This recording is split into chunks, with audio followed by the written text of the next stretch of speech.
Grandpa McCullough, that was his nickname, Grandpa, and his son Alex, they invented a soft serve ice cream product.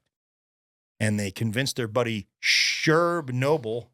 How about that for a guy Sherb owned an ice cream store? Sherb Noble. Wow. How do you like that? The on it. I love it. Yeah. It's. I don't think it's short for Sherbert or Sherbert. Sherbet. You should have found a guy named Bert. Yeah. It would have been amazing. But it's sherbet, right? It's not sherbet. Yeah, you say. But you say sherbet, but it looks like sherbet. No, it's spelled. Wait, actually, I don't even. I believe it's spelled without an R, but I think you're supposed to say the R. You're supposed to say. I think you're supposed to say like sherbet or something. Well, that's sorbet. Oh no, it's I was right. It's without the R. The correct spelling is sherbet. Sherbet, but sherbet is a and you can also spelling. call it sherbet. All right, anyway. Which means it's okay. That wasn't his full name. Sherb Noble.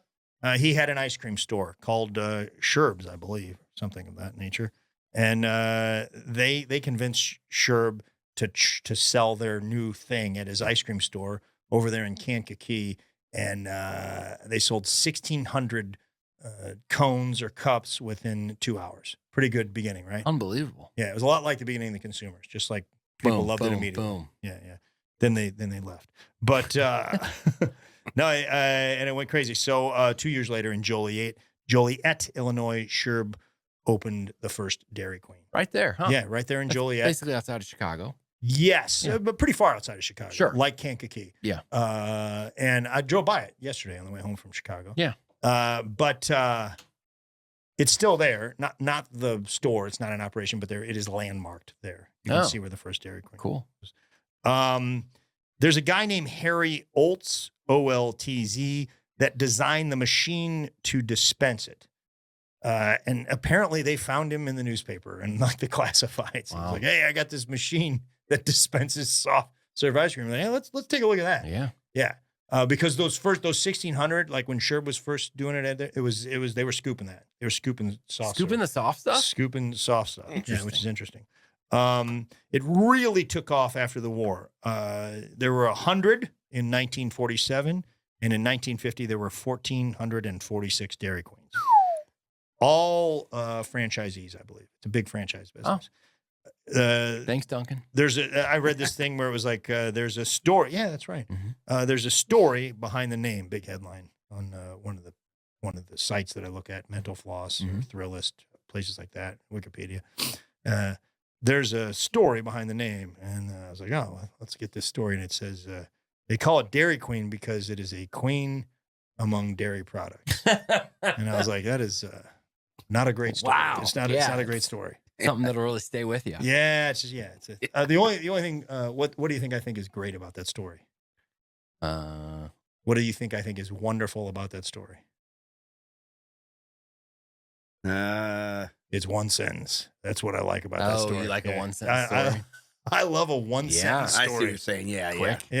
You guys think right now. Think in the last 2 weeks when somebody told you a story and fantasize whether that story was one sentence.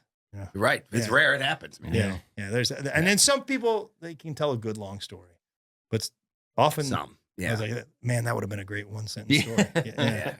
The worst is when it's like good friends and then they trap you and you're like, oh, darn it. This is going to be 4 to 8 minutes and I can't bail because we're friends. Yeah. So I got to take it and look and wow. Isn't it? Oh, shucks. Unbelievable. But I'm punched out up here. Sure. I don't know I have no idea what they just said. I got the guy recently who will roll right into the second story and then the third story and seamlessly. You can't be telling two stories. No, or this guy by halfway through the fourth, I had to bail. I did I do